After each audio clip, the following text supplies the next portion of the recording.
On January 29, 2026, a metal most people haven't thought about since, a plumbing repair, moved global markets harder than a Federal Reserve meeting. Copper spiked to an all-time record that day, over $14,500 a metric ton, the sharpest single-day jump in almost 2 decades. The same week, thousands of miles away, the Democratic Republic of Congo quietly moved to lock down its copper exports. Nobody declared war, no troops moved, but somewhere between a hole in the ground in Central Africa and a trading screen in London, a chain reaction happened that's about to answer a question you didn't know you needed answered. Who actually controls the metal your electric grid, your EV, and the data center running your AI apps all depend on? And it is not who you think. Most people have never once thought about the copper market. It's not glamorous. It doesn't trade on the news the way oil or gold do, and that's exactly why almost nobody saw this coming. That's about to change. By the end of this video, you'll know exactly why copper became this decade's version of oil.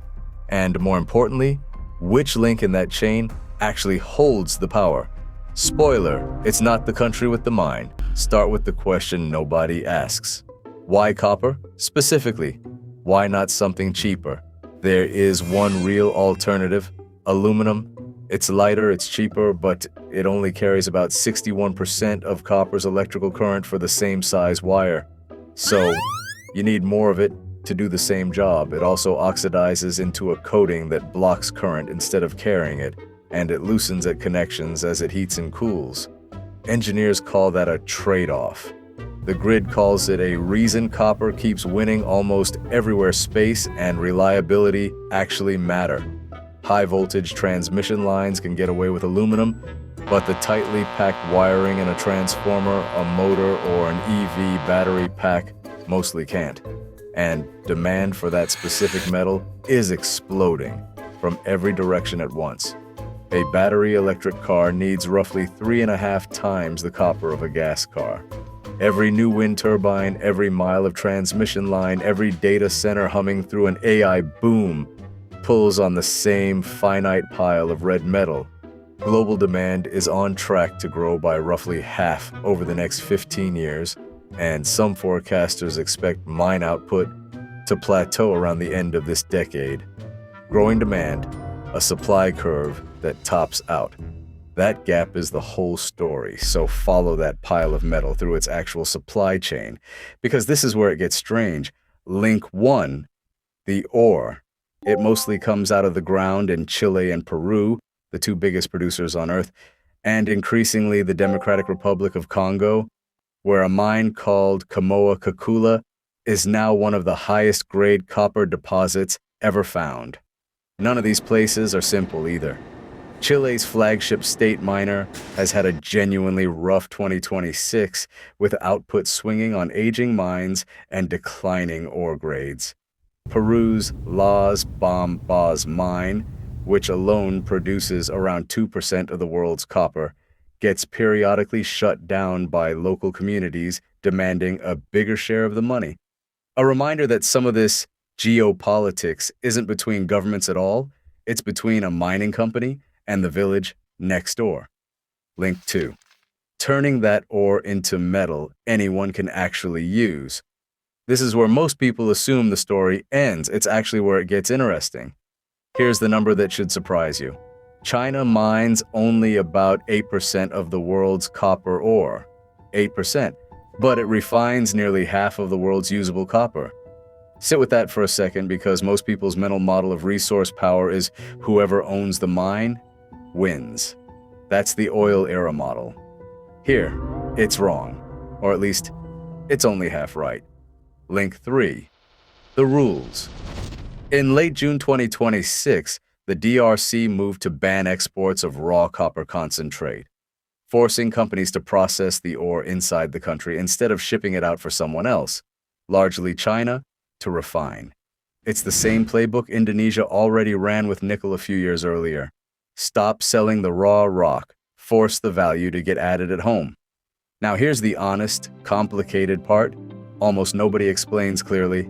That does not mean China's refining dominance is some untouchable choke point either. In the run-up to this video, the tightest actual squeeze in the physical market has usually shown up at the ORE end. Mine disruptions, not a shortage of Chinese furnaces. And China isn't even the only place building new refining capacity anymore. Rivals in Southeast Asia and elsewhere are racing to build their own.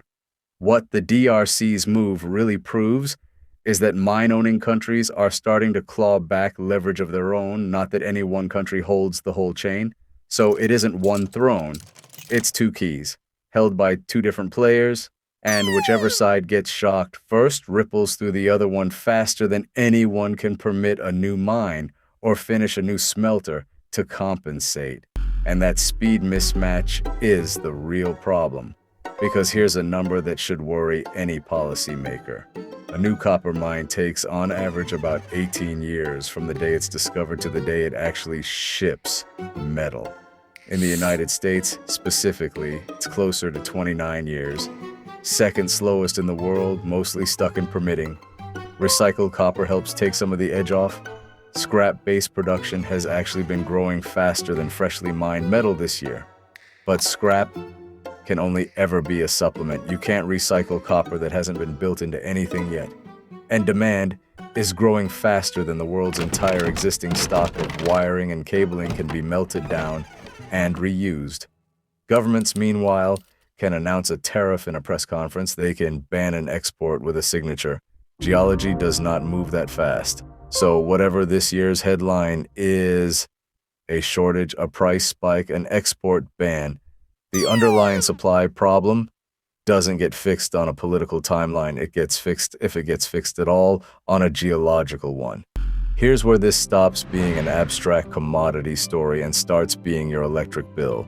Right now, in the US, a new grid transformer, the unglamorous metal box that actually connects new power to your home or your EV charger, can take close to 4 years to arrive. Prices for these transformers are up roughly 80% over just the last 5 years. Copper is one real reason, alongside steel and labor shortages further down the supply chain. And honestly, that should worry you more than any price chart does. A 4-year wait for a metal box is now, quietly, a national security story. And it's about to get more crowded. The exact same copper that a utility needs for a new substation is the copper a data center developer needs for a new AI campus. Two industries that both sound like the future are now bidding against each other for the same finite pile of metal. And one of them is going to wait longer than it expected to. Whoever writes the bigger check doesn't necessarily win, either. Sometimes it just comes down to whose order was placed first years before anyone knew there'd be a shortage at all. So, here's the line worth remembering. Oil's power lived in who owned the well. Copper's power lives one step downstream in who controls what happens to the ore after it leaves the ground, and right now that's a tug-of-war between the countries with the mines and the country with the furnaces. Nobody's clearly winning it yet, and until someone does, you're the one paying the difference, one delayed transformer at a time. If you found this interesting, you're going to want to watch this video next. It's the same kind of story, just told through a different metal and a different set of governments learning the hard way that control isn't sitting where they thought it was. And if any part of this left you with more questions than answers, that's exactly what the comments are for. I read them, and the terms that come up again and again usually end up becoming their own video.